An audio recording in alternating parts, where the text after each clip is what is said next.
Alô, alô, você que tá de olho e ligado no Notícias Agrícolas. Quarta-feira é dia de conversa de cerca, é quando a gente encosta na cerca para te trazer conhecimento. Como eu sempre falo por aqui, conhecimento bom é conhecimento compartilhado. E notícia boa, a gente tem que divulgar alternativas e ferramentas novas para o produtor, mais ainda.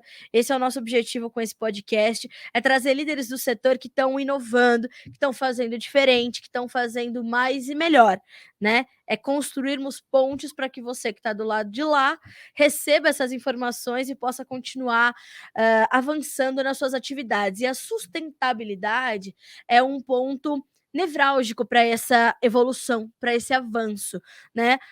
As grandes discussões em torno do agronegócio brasileiro e mundial, naturalmente, elas estão muito permeando muitos assuntos da sustentabilidade, né?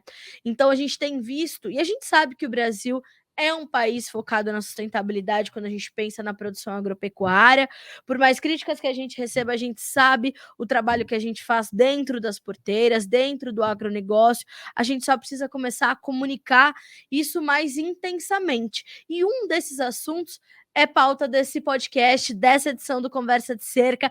E do outro lado da cerca, neste episódio, estará comigo Felipe Mendes, que é diretor de Tesouraria e Desenvolvimento de Negócios da Tereos, para a gente falar sobre financiamentos verdes. Você sabe como está sendo a pegada de sustentabilidade da Tereos nesse momento? É isso que a gente vai saber agora, não é isso, Felipe? Boa tarde, meu amigo.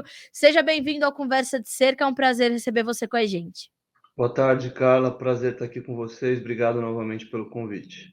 Imagina, a gente que te agradece. E é mais ou menos por aí, né, Felipe? A sustentabilidade está pegando todas as grandes empresas, os grandes grupos e o agronegócio, de uma forma geral, precisa olhar para isso para poder avançar, não? Sem dúvida, acho que pegando aqui a sardinha para o nosso setor, o setor de cana-de-açúcar ele é um setor naturalmente sustentável, né? Um setor que reaproveita muito a sua matéria-prima. Então, hoje, quando a gente olha a cana-de-açúcar, quase a integralidade dela é reaproveitada, seja via fertilizantes naturais, seja agora o setor está rodando muito em cima do biogás, né, que é uma nova fronteira aí de investimento do setor. A cogeração tem sido uma aposta importante do setor nos últimos, eu diria, 10, 15 anos. Então, no nosso setor, a gente naturalmente tem uma pegada sustentável e cada vez mais vai avançando nisso, né? E quando a gente olha, por exemplo, o etanol, né, 90% menos poluente do que a gasolina. Então, acho que é um setor claramente verde e acho que você disse muito bem na sua abertura que a gente tem que comunicar cada vez mais e corrigir algumas percepções erradas que principalmente o ambiente internacional tem sobre o agronegócio no geral. Você sabe, Felipe, numa oportunidade em que eu entrevistei o professor Roberto Rodrigues sobre eh, as mudanças que o agronegócio proporciona e essa comunicação que a gente precisa fazer, principalmente com a população urbana. E o professor Roberto, ele traz muito esse conceito de que a população urbana e a população rural são dois órgãos de um mesmo corpo e que precisam estar juntos. Ele falava justamente sobre isso. Um dos exemplos que ele citou foi a utilização do etanol como um dos nossos combustíveis mais populares, né? A gente usa ou a gasolina ou o etanol ainda de cana-de-açúcar, que é extremamente eficiente quando o assunto é isso, né? Essa questão sustentável. E ele falava, às vezes a gente pensa que as grandes cidades do Brasil, em especial São Paulo, são, né, com índices de elevados índices de poluição e tudo mais.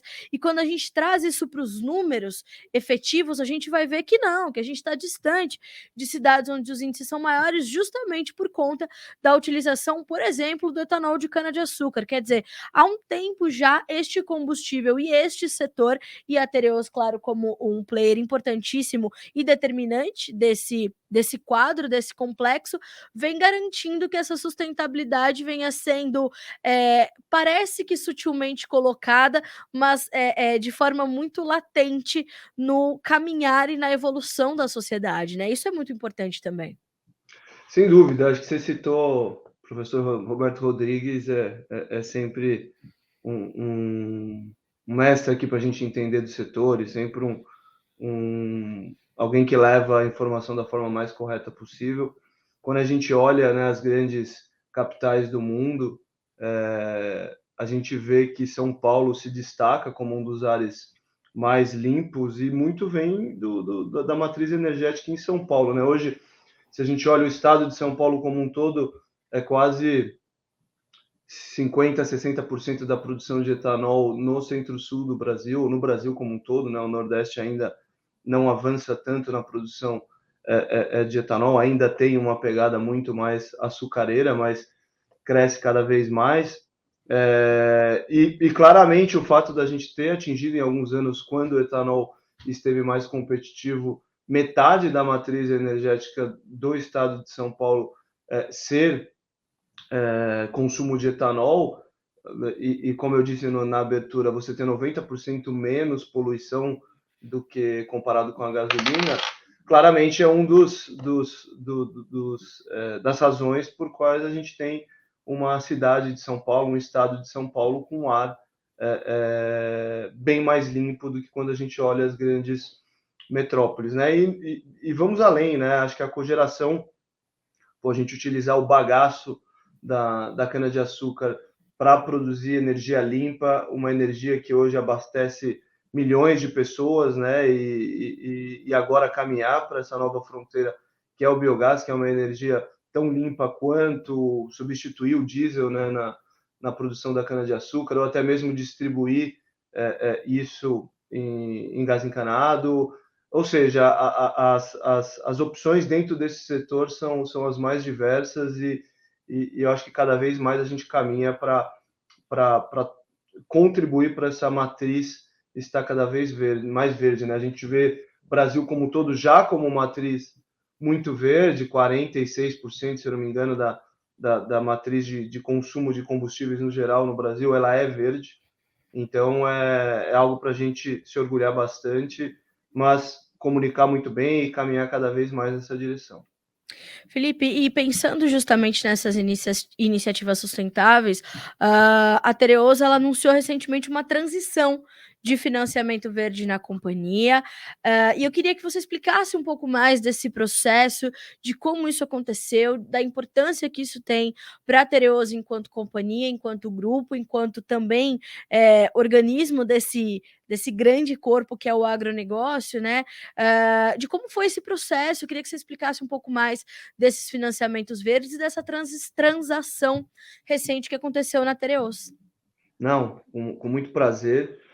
Eu já tenho 15 anos de Tereos, estou aqui há bastante tempo, e eu posso dizer com muita certeza de que o tema de sustentabilidade ele já está na nossa agenda de maneira bem efetiva há pelo menos 10 anos, 10 anos que a gente tem uma diretoria dedicada para tratar do tema. Mas claramente nos últimos 3 a 5 anos o tema se acelerou muito, e se acelerou por diversas razões, pela própria demanda do mercado, pela gente aproveitar as iniciativas dentro de casa para virarem ângulos de negócio, né? Então, como eu mencionei, a cogeração, o biogás, e aí a gente foi ganhando cada vez mais maturidade e organizando cada vez mais os temas de sustentabilidade, né? Você vai realmente trazendo isso de forma mais latente, mais organizada. A gente acabou de lançar o nosso primeiro relatório de sustentabilidade. Então, quando você começa a elencar a sua matriz de sustentabilidade, seus temas de relevância mesmo do negócio, então isso já acontece há bastante tempo, mas como eu disse, nos últimos 3 anos ele ganha mais relevância. E aí, quando a gente olha do lado de mercado financeiro, né, a gente enxerga não só os bancos, mas os investidores de forma geral, olhando muito para isso desde 2018, 2019, e que ganhou uma velocidade muito grande durante a pandemia, né? De realmente abrir os olhos para essa siglinha ESG, né? Que bastante Sim. gente escuta. E aí a gente começou a ver uma demanda desse tipo de intermediador de cobrar dos seus clientes finais de forma mais organizada e mais comprometida quais eram as metas e como a gente gostaria de trabalhar isso no horizonte de 3, 5, 10 anos. Então, eu acho que a Tereos ela conseguiu aproveitar isso muito bem. A gente tem um portfólio de bancos muito grande, né? Então, bancos americanos, bancos europeus, bancos brasileiros, asiáticos, e a gente começou a ver isso vindo principalmente dos europeus e americanos, mas na sequência também dos brasileiros e dos asiáticos, e falou, pô, a gente é uma empresa comprometida, é uma empresa com as iniciativas já colocadas em prática, a gente precisa só trazer isso para os nossos financiamentos e mostrar para esse investidor, para esse banco parceiro que está com a gente no longo prazo, que a gente consegue sim se comprometer e colocar isso nos nossos contratos para entender para ter esse tipo de impacto também nos nossos empréstimos. Então, ali em 2020, foi quando a gente trabalhou o nosso primeiro empréstimo verde, né? Empréstimo vinculado a metas de sustentabilidade. Foi uma transação no momento super desafiador, porque foi logo ali no começo da pandemia, então tinha muita dificuldade até de você mostrar aos bancos, né, a resiliência da companhia, a resiliência do setor, e você ainda, em cima disso, consegue trazer uma estrutura nova, que foi super bem enxergada pelos bancos, e eu arrisco a dizer que foi um dos principais fatores que nos deixou ser vencedor no momento super desafiador de percepção de risco no mercado. Então, naquele primeiro momento, foi uma transação de 105 milhões de dólares, com 7 bancos parceiros, e que foi a primeira transação do setor do ponto de vista de financiamento vinculado à sustentabilidade. E aí, a partir dali, Carla, a gente começou todo um movimento de sempre se questionar quando a gente fosse para uma nova transação mais estruturada, por que não trabalhar ela com uma ótica verde, com uma estrutura verde, seja do lado do uso dos recursos, seja do lado de atrelar metas para a duração do contrato verde. E hoje a gente se vê aí nessa transação que você mencionou, que é a nossa quinta, já estamos na quinta transação verde, para 2,3 bilhões de dívida já emitida, verde, que hoje é praticamente 50% do que a gente tem de dívida bancária. Então, a gente, num horizonte aí de 2 anos, andou relativamente rápido nessa frente, e hoje já tem 50% da dívida com essa pegada verde. E essa última transação que você mencionou foi a última etapa, então foi uma transação muito parecida com aquela primeira. Então, acho que só foi mostrando o nível de maturidade, não só da Tereos, como do mercado como um todo, de realmente abraçar essa iniciativa dos financiamentos verdes, que hoje claramente é uma realidade. Acho completamente pertinente essa discussão, principalmente quando a gente pensa em essas transações estarem contando com bancos internacionais, europeus, asiáticos, americanos, o que também vai ajudar certamente na comunicação e no entendimento lá fora de que o Brasil tem grandes grupos, como é o caso da Tereos, pensando nisso e pensando a sustentabilidade de forma não só sustentável ambientalmente falando, mas financeiramente falando. E aí você falou para mim sobre metas, né, Felipe? Eu queria entender que metas são essas, como elas são definidas, né? Como é que a Tereos se reúne com as suas lideranças, vão definir essas metas? Que metas são essas? E mais do que isso, eu queria entender, Felipe, como é que se dá o processo de acompanhamento desses resultados? Como é que esse processo acontece para averiguar, verificar esses resultados e continuar ali elaborando essas metas, checando aquilo que já foi alcançado? Como é que é o próximo passo nessa sequência? Eu acho que o primeiro ponto aqui, ótima pergunta, Carla. O primeiro ponto é a gente imaginar que a definição dessas metas ela é construída de duas formas, né? De como o mercado gosta de cobrar as empresas e, como você bem disse, como a empresa enxerga a sua materialidade, né, seus temas materiais. Eu acho que quando a gente olha o mercado financeiro, na verdade, qualquer frente de sustentabilidade, qualquer discussão de sustentabilidade, o tema de gases do efeito estufa, né, o tema do aquecimento global, é o mais latente. Então, definitivamente, quando a gente enxerga os financiamentos verdes, dificilmente um financiamento com metas de sustentabilidade atreladas ao financiamento ou até mesmo com o uso dos recursos, ele dificilmente vai escapar de ter a meta de redução de emissão de CO2. Então, essa é uma das metas que ela está nesse último financiamento e também no primeiro. Então, é um compromisso da Tereos de reduzir a emissão de CO2 por tonelada de cana.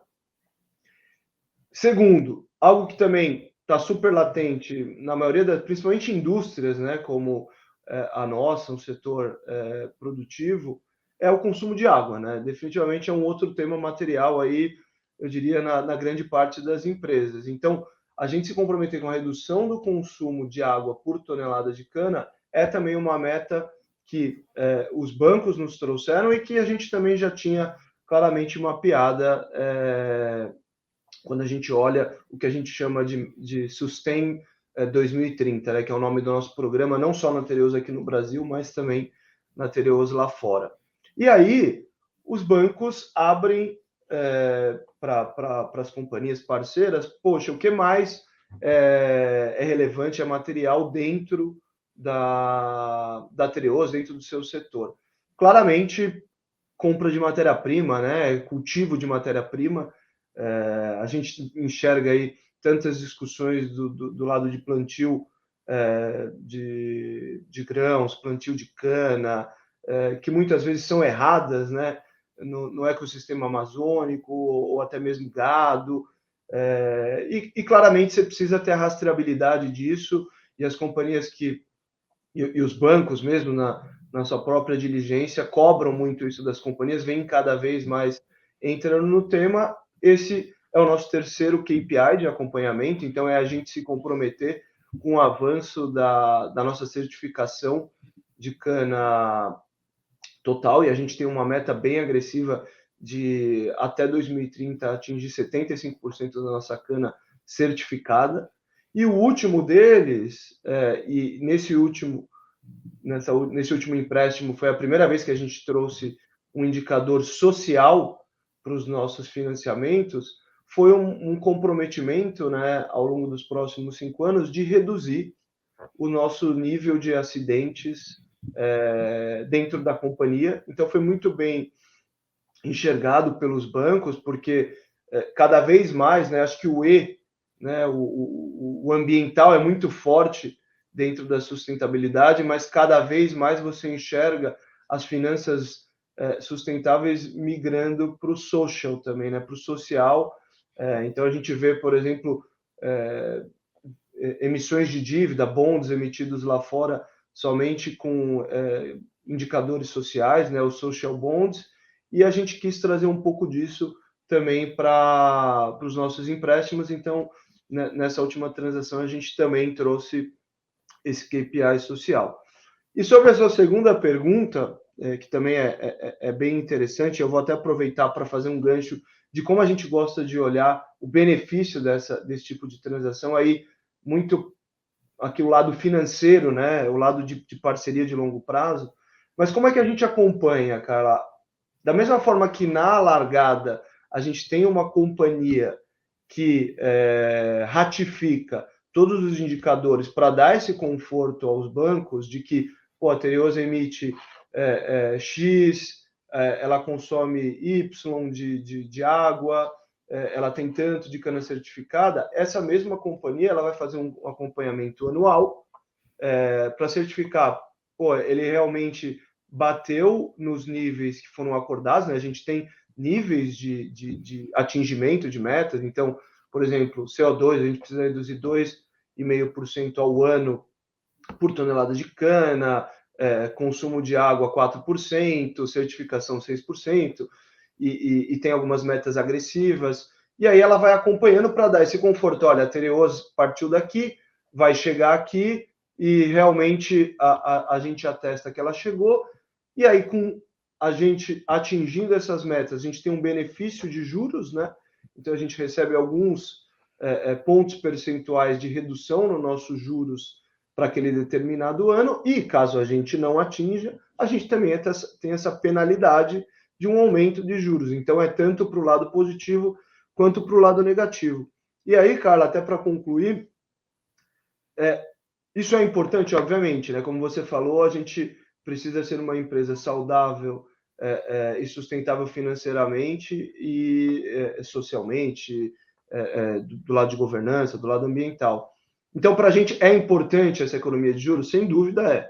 É algo que eu, aqui como diretor de tesouraria, estou sempre buscando em cima dos nossos financiamentos. Mas mais do que isso, porque aqui na prática a gente está falando de, no melhor dos cenários, você ter 800, 900 mil reais por ano de economia de juros, simplesmente para essa transação, quando a gente olha todas, o número é maior, é o que você vai indicar para esse seu parceiro que está com você para um contrato de 5, 7, 10, 12 anos, que pô, você está comprometida com o longo prazo, como companhia, você está entregando, então não foi simplesmente para você ter uma estampa de financiamento verde, não, você está entregando, você está caminhando naquela direção, e você é um parceiro para estar por longo prazo. Eu acho que assim, as companhias não vão poder evitar isso no médio e longo prazo. Vai ser algo, não vai ser mais a exceção, vai ser a regra, você cada vez mais trazer esses financiamentos para mostrar que vai além do financeiro. E como eu disse para você, hoje já é 50% da nossa dívida. Eu acho que a Tereos ela é mais pioneira do que a média do mercado, mas o mercado vai acabar caminhando para uma direção parecida. Então, eu queria mostrar que mais do que a economia de juros em si, a gente está olhando para os bancos nos enxergarem, nossos parceiros e investidores nos enxergarem como um player para apostar no longo prazo. Meio que responde o meu próximo questionamento para você, Felipe, que era entender quais são as outras operações financeiras que o grupo Tereos tem atreladas a metas verdes. E isso é muito importante que o produtor saiba dessa parceria de longo prazo, porque a gente vive num país onde, infelizmente, e eu tenho certeza que isso caminha para mudar, que ainda somos um país de medidas descontinuadas, né, Felipe? Há necessidade de entendimento de que os governos passam e o Estado fica, a produção agropecuária fica. Então a gente precisa de ferramentas como essa, e se elas partirem da iniciativa privada, tudo bem, né? Tomara que elas sirvam de modelo para a iniciativa pública, que é de dar continuidade àquilo que está dando certo, ou aquilo que está dando errado, mas de forma aprimorada, né? E não a gente ou mudar as regras no meio do jogo, ou para o jogo, recomeça com outras metas. Não, vamos aprimorar, vamos fazer medidas continuadas que deem segurança e previsibilidade a esse setor, né?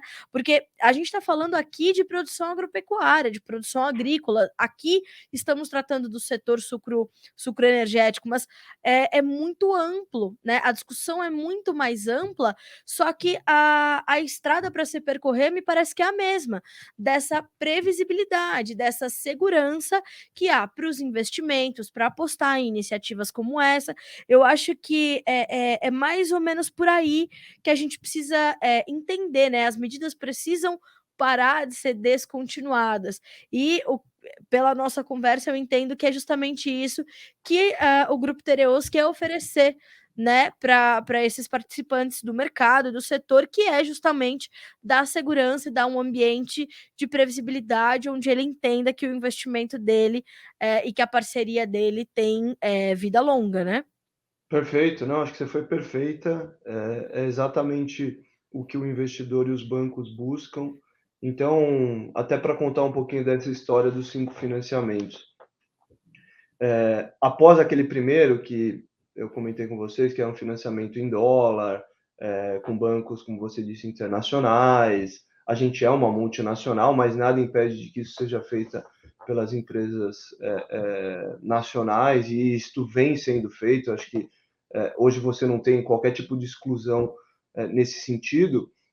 Quando você vai para o mercado de capitais, que foi a nossa segunda transação, que foi a emissão de um CRA, que é um instrumento super conhecido aqui do setor agropecuário, onde o investidor ele tem um benefício de dívida, e aí você traz um nível de demanda muito positivo para o setor, é algo que incentiva o setor, e aí acho que vale o destaque, né, Carla, de que o CRA, por continuar sendo uma dívida beneficiada tributariamente, você traz esse incentivo para o setor agropecuário, e acho que isso é, sim, algo positivo que a gente precisa ressaltar em relação ao governo.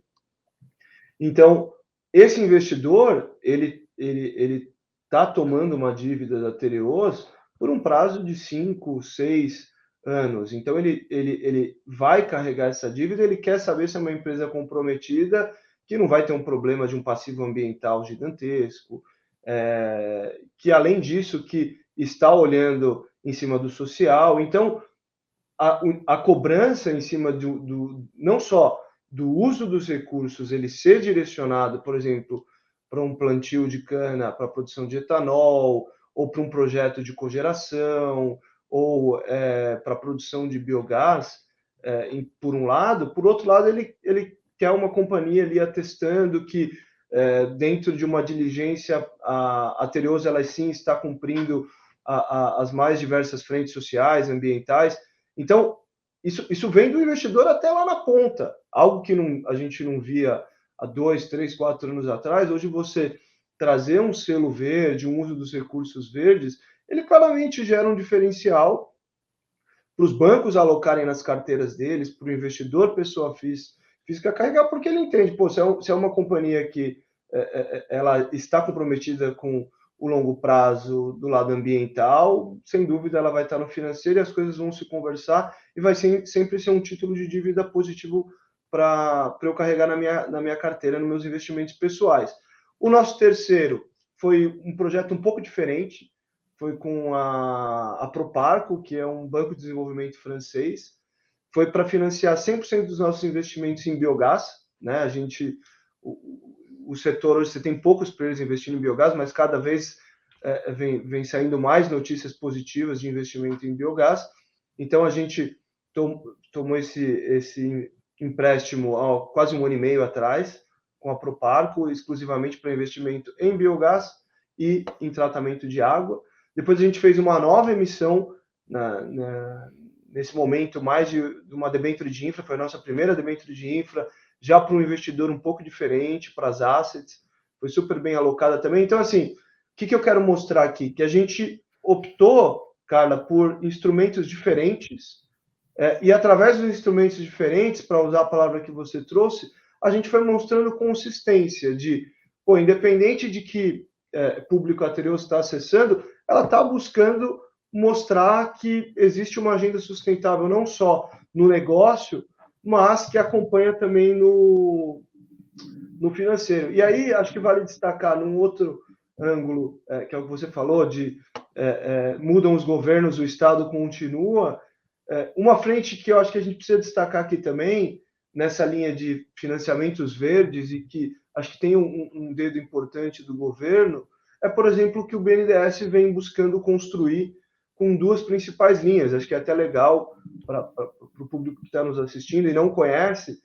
O BNDES hoje tem o Fundo Clima, que é uma das linhas mais competitivas no mercado, então tem players que usam para biogás, mas qualquer tipo de investimento que vai ter um impacto climático, que você consiga provar isso dentro do comitê do BNDES, você consegue captar uma dívida super competitiva. Então, é o BNDES, é o governo caminhando com uma iniciativa nesse sentido. E uma outra mais concentrada no nosso setor é a linha do RenovaBio, né? Vocês conhecem super bem. RenovaBio, um programa que funciona, é um programa que eu acho que a gente consegue espelhar em outros mercados globais, que beneficia o etanol como um combustível menos poluente, né? Esse crédito de carbono que vem sendo transacionado. Então, é um programa para a gente ter bastante orgulho, o setor tem bastante orgulho, sem dúvida. e que o BNDES criou uma linha específica que busca ser um círculo virtuoso, né? Então, a companhia que ela vai melhorando a nota dela dentro do RenovaBio, né? Que ela vai melhorando o quanto ela consegue emitir, o quanto ela é ambientalmente sustentável para cada metro cúbico de etanol que ela produz, o BNDES vem e te traz um benefício de taxa conforme você vai entregando essa melhoria ano após ano. Esse já é uma linha um pouco maior. Então, assim, acho que é legal também a gente mostrar que não vem só dos bancos privados e nem só dos bancos internacionais. A gente tem iniciativas positivas para trazer, eu cito essas duas do BNDES, que é legal para mostrar esse tema da consistência.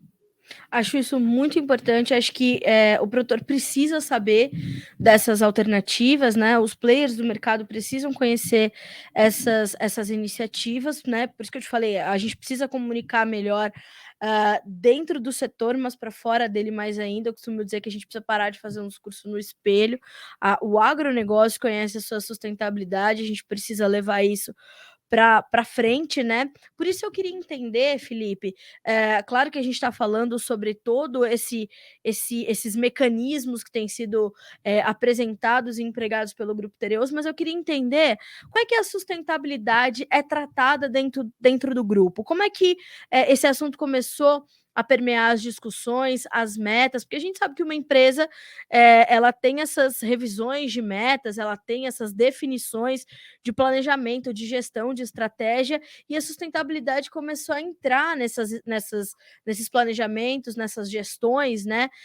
E eu queria saber como isso funciona aí na Tereos, queria saber como é que o tema sustentabilidade, extrapolando os financiamentos verdes e essas ferramentas todas sobre as quais a gente está conversando, eu queria entender como é que esse tema, o assunto é tratado na empresa, entre os seus colaboradores, entre a sua diretoria, entre os seus clientes, como é que isso flui aí dentro, Felipe? Não, legal. Acho que assim, primeiro a gente tem o aspecto da multinacional, né? Então, muito da agenda que a gente traça aí há bastante tempo vem da nossa matriz e a gente constrói junto com a nossa matriz. Mas, pela especificidade do setor, comparado, por exemplo, com o business de açúcar e amido na Europa, a gente também tem uma série de agendas que são construídas localmente.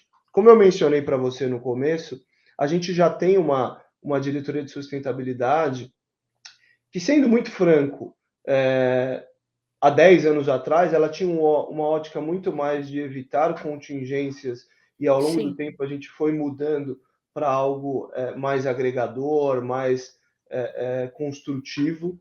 Então, como eu mencionei para você, nos últimos 5 anos, eu acho que a gente efetivamente incorporou isso, e aí a gente foi começando a estruturar esses temas para ver como a gente conseguia trazer da sustentabilidade as linhas de negócio.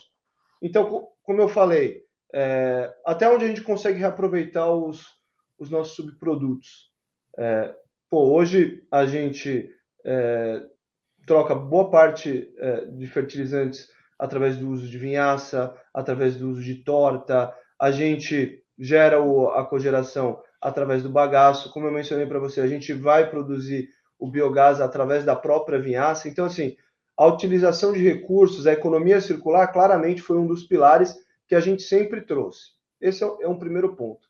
Há uns 3, 4 anos, a gente começou a agenda de entender um pouco melhor e mais a fundo, né, a pegada de carbono do negócio. Então, qual que é o nosso balanço de carbono, aonde que a gente está emitindo mais, aonde a gente está emitindo menos, até para a gente saber, na hora de sentar com o investidor, na hora de sentar com o banco, na hora de projetar isso para o longo prazo, quais são as medidas e como a gente tem que atuar. Então, tem essa frente muito grande da emissão de carbono. Todo o lado social, que eu acho que é algo que, isso sem dúvida, a gente sempre fez nesses 10 anos, mas não necessariamente da forma mais estruturada possível, e agora, cada vez mais, a gente vem estruturando isso.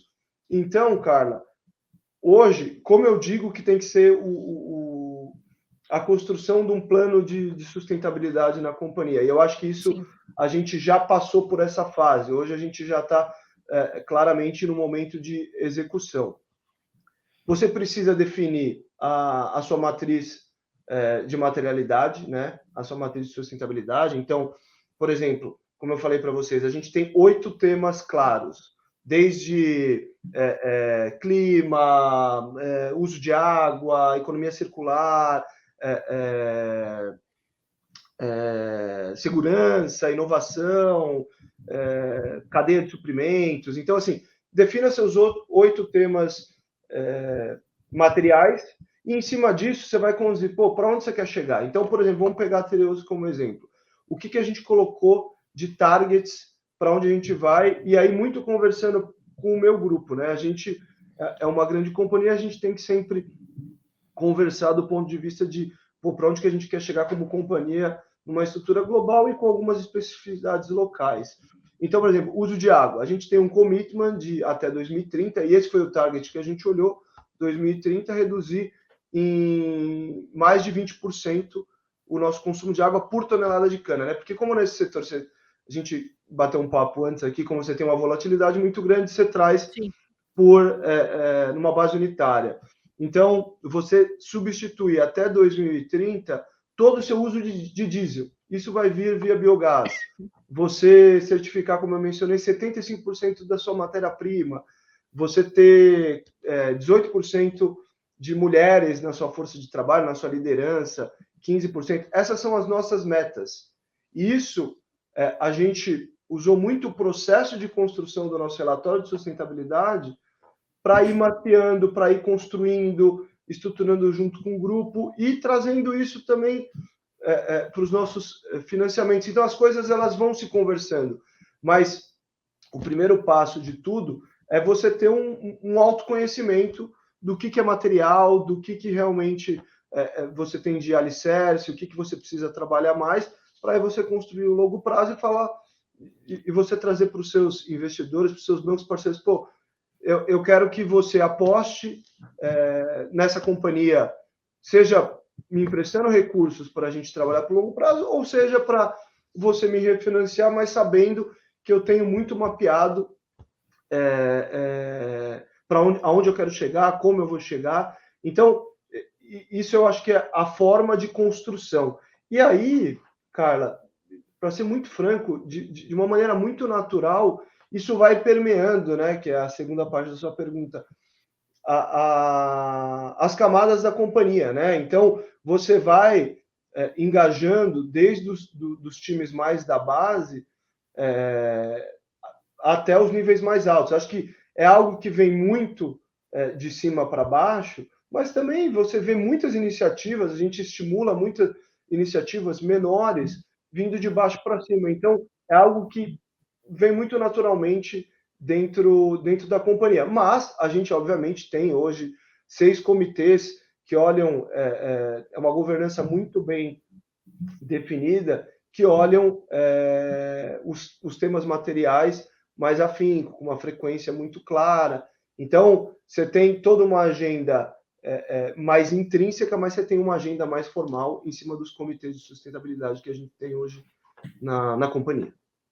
E a gente usou durante a nossa conversa, né, Felipe, muitas vezes o termo ESG, né, que são essas 3 letras que, como a gente disse lá no começo da conversa, estão dominando, né, os grandes debates, estão dominando as definições e distribuições de meta entre os grandes grupos, entre os produtores, e é um tripé completamente importante esse de sustentabilidade, porque não só a gente vai precisar da sustentabilidade financeira para que os outros 2 pilares eles também se mantenham, né?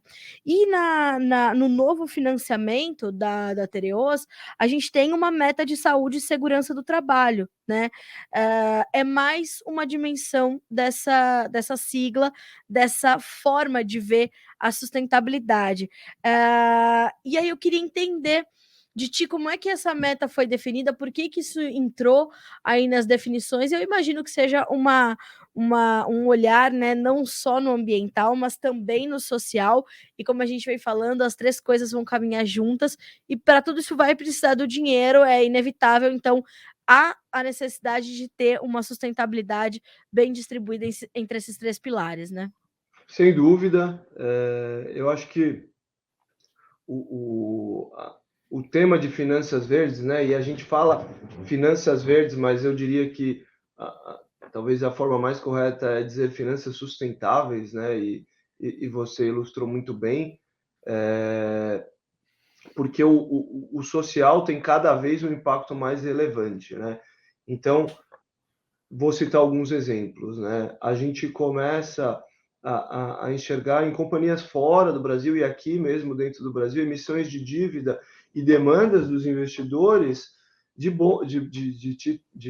títulos de dívida, de bonds, né?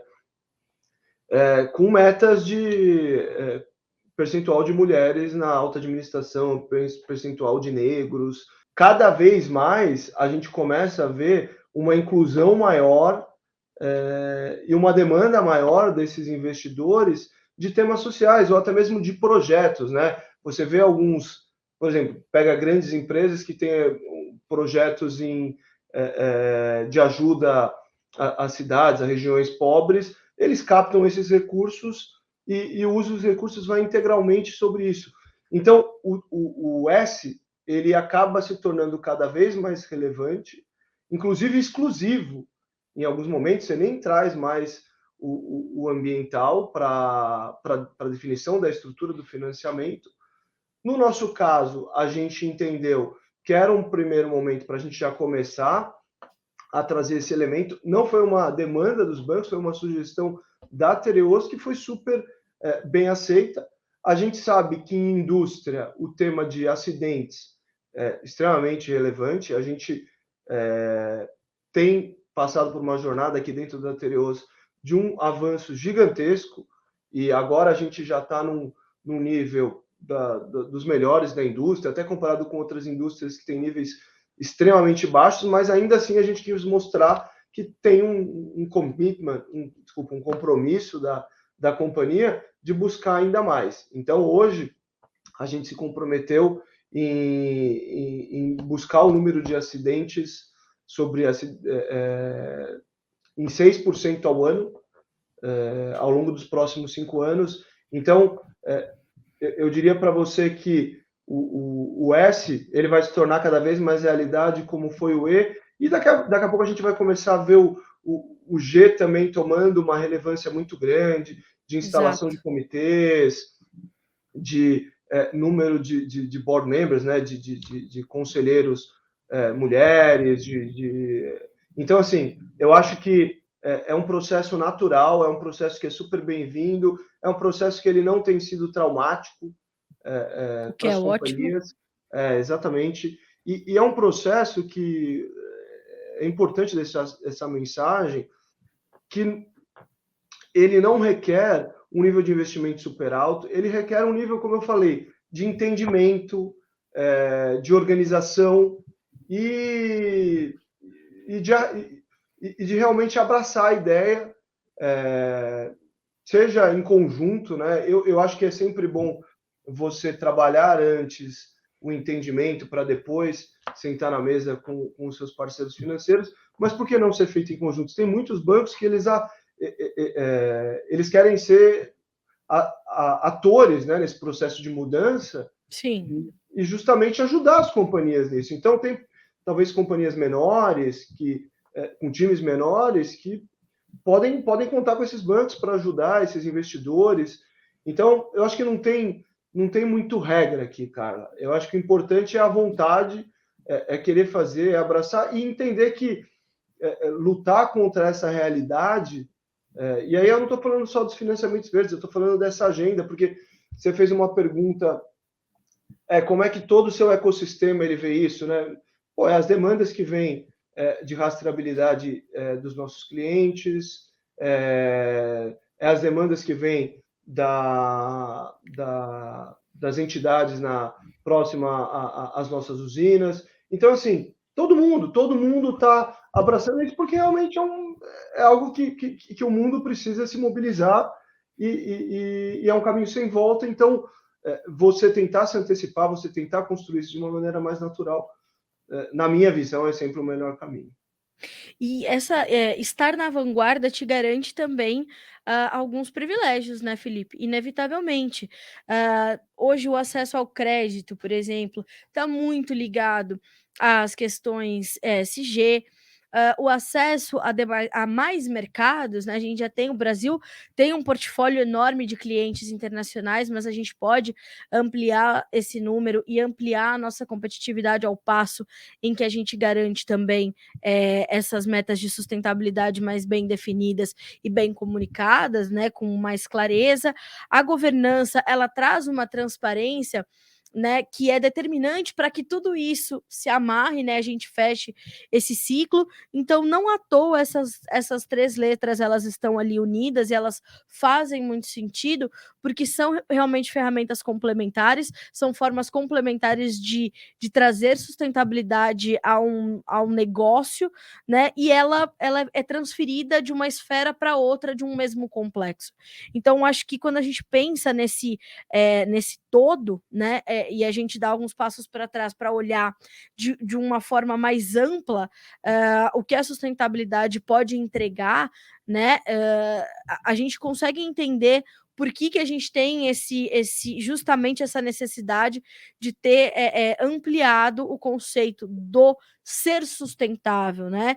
Então, esses privilégios que vão acabar sendo cada vez mais frequentes e vão acabar sendo uma coisa normal, natural, hoje eles podem servir de estímulo para que mais produtores, mais players, mais grupos queiram realmente estar dentro deste complexo sustentável. E vai ser, me parece, né, pelo menos até agora, que vai ser um caminho realmente natural, pelo menos para o produtor brasileiro, para as empresas brasileiras, porque em cima de nós a cobrança está maior, é aqui onde ainda estão as florestas em pé, aqui onde a gente ainda tem uma lei ambiental completamente rigorosa, é aqui onde a gente está vendo essas ferramentas de sustentabilidade ambiental e financeira caminharem cada vez mais juntas, né, como esses financiamentos verdes ou os créditos de carbono, por exemplo. Então a gente vê muitos caminhos, basta querer escolher um e seguir por ele, porque lá na frente todos vão convergir para um ecossistema realmente muito melhor, né? Não, sem dúvida. Eu acho que eu vou até ilustrar um exemplo aqui que a gente vivenciou, e na verdade que a gente vivencia cada vez mais.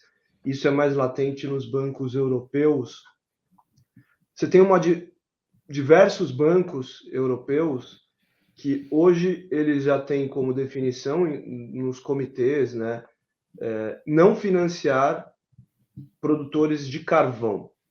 Então, você fala assim, pô, mas do dia para a noite ele não vai financiar um cliente que sempre foi importante. Não, você tem um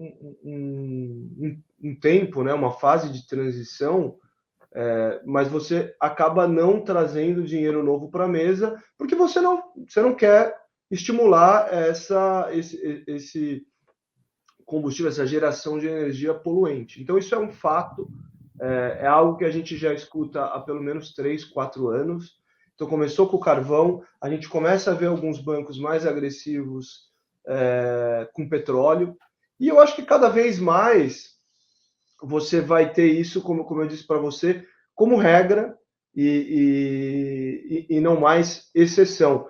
E aí, do lado dos produtores brasileiros que estiverem cada vez mais acostumados a saber comunicar, né? Porque mesmo que a gente tire os financiamentos verdes, financiamentos sustentáveis da mesa, a gente precisa saber comunicar para qualquer parceiro que seja do longo prazo, como é que a gente está posicionado, para onde a gente vai, como é que a gente está pensando no planeta. Então, como você mesmo disse, sofrendo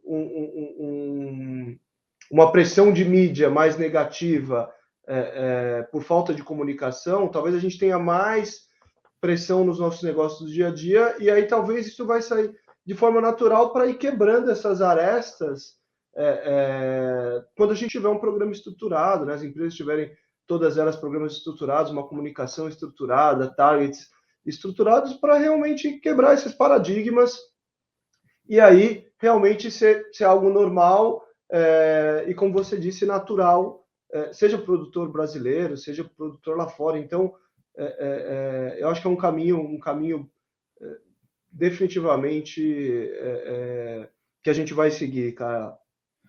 Olha, Felipe, foi um prazer receber você aqui no Conversa de Cerca. É o que eu falo, né, aqui nos nossos episódios. A gente busca trazer para esse outro lado da cerca pessoas que vão nos ajudar a trazer soluções, né? Esse podcast tem justamente esse objetivo, esse propósito de levar soluções para auxiliar nesse processo, né? Fazendo a nossa parte enquanto comunicadores, né? Este que é um braço do Notícias Agrícolas, né? É um corpo que bate aqui dentro, né, do Notícias Agrícolas, debaixo desse guarda-chuva que tem uma audiência grande. O objetivo é justamente esse, né, fazer com que as informações tenham um alcance intensificado, ampliado. Então, te agradeço pela confiança em dividir essas informações todas com a nossa audiência, com a audiência do Conversa de Cerca, do Notícias Agrícolas, e por estar aqui com a gente nesse podcast, como eu falei, sempre buscando trazer solução, né? Pensar adiante, pensar fora da caixa. Então foi um prazer ter você com a gente. Muito obrigada mais uma vez. Prazer foi meu. Mais uma vez eu agradeço pelo convite. Eu acho que é super importante vocês trazerem temas e estimularem temas como esse. Mais uma vez, eu acho que é importante as empresas se mobilizarem nesse sentido. Não é um bicho de 7 cabeças, é algo que só precisa de vontade, de tempo, de autoconhecimento. A gente está aqui com a porta aberta para conversar, então, poxa, se qualquer companhia quiser bater um papo, quiser entender um pouco mais, para a gente vai ser um prazer conversar. E mais uma vez, obrigado pela porta aberta, foi um prazer estar com vocês. Nós aqui agradecemos. Volte mais vezes, viu, Felipe? As portas estão abertas para vocês virem quantas vezes quiser para a gente continuar divulgando essas informações. Obrigada mais uma vez. Obrigado a vocês. Tchau, tchau. Até a próxima. Senhoras e senhores, conosco, portanto, o Felipe Mendes. Quase que Carla Mendes, olha aí, estamos alinhadíssimos, eu e o Felipe que é diretor de Tesouraria e Desenvolvimento de Negócios da Tereos, a gente trazendo essa conversa para cá, porque justamente esse é o futuro é sustentável, senhoras e senhores, e esse podcast já tratou desse assunto mais de uma vez, e agora com o privilégio de conversar com um representante da Tereos, que é um dos principais e mais importantes grupos do setor sucroenergético, globalmente falando, né, e a gente tem, então, a oportunidade de ouvir o que acontece dentro de uma grande companhia como essa, de um grande grupo como esse, porque o que acontece ali, né, quando a gente pensa nas discussões que acontecem no Grupo Tereos, imaginem o reflexo que isso tem para fora dos seus portões. É gigantesco, né? E é isso que esse podcast quer fazer, que é ampliar o alcance das informações. Então, mais uma vez, agradeço ao Felipe, ao Grupo Tereos, por dividirem conosco esta experiência e estas metas e estes planejamentos todos. O Conversa de Cerca, não se esqueça, pode ser ouvido por todas as plataformas de áudio ou assistido todos os nossos episódios, né, além desse, pelo nosso canal oficial, pelo nosso canal do YouTube, no Notícias Agrícolas Oficial, tem uma playlist ali só para o Conversa de Cerca, ou no próprio site, tá? No noticiasagricolas.com.br, você pode ver ou ouvir este e todos os episódios deste podcast. A gente se vê na quarta-feira que vem, até a próxima.